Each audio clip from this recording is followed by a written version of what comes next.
ஒரு டிஷ் கூடவே இன்னொரு டிஷ்ஷும் சேர்ந்து ரெடியானா நல்லாயிருக்கும்ல. வாங்க எப்படி செய்கிறதுன்னு பார்க்கலாம். ஃபஸ்ட்டு ஒரு கடாயில் 1 டம்ளர் தண்ணி ஊற்றி கொஞ்சமாக மஞ்சத்தூள், 1 ஸ்பூன் உப்பு, கொஞ்சம் லெமன் போட்டு மூடி போட்டு 15 மினிட்ஸ் வேக வச்சுக்கோங்க. இப்படி வேக வைக்கிறதுனால சிக்கன் வெந்திருக்கும். ஸோ நீங்கள் டீப் ஃப்ரை பண்ண தேவையில்ல. 1 ஸ்பூன் தனியா, 2 காஞ்ச மிளகாய், 2 வரமிளகாய், 1/4 ஸ்பூன் மிளகு, 1/4 ஸ்பூன் சீரகம், 1/4 ஸ்பூன் சோம்பு, 6 பல்லு பூண்டு, சின்ன துண்டு இஞ்சி எல்லாத்தையும் ஃபைன் பேஸ்ட்டாக அரைச்சி வேக வச்ச சிக்கனில் நல்லா ஸ்ப்ரெட் பண்ணுற மாதிரி அப்ளை பண்ணிக்கோங்க.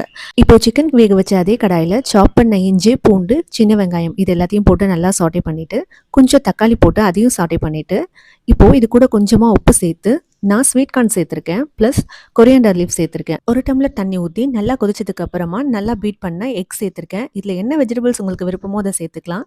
1/2 ஸ்பூன் மிளகு போட்டு இதை கம்ப்ளீட் பண்ணிவிட்டு இன்னொரு பக்கம் ஒரு ஃப்ரை பேனில் கொஞ்சமாக எண்ணெய் ஊற்றி இடிச்ச 5 பல் பூண்டு ஆட் பண்ணி நம்ம மசாலா தடவின சிக்கனை ஆட் பண்ணி நல்லா ட்ரை ரோஸ்ட் பண்ணுறேன். அவ்வளோதான், chicken leg fry and chicken soup ready. கண்டிப்பாக ட்ரை பண்ணி பாருங்கள்.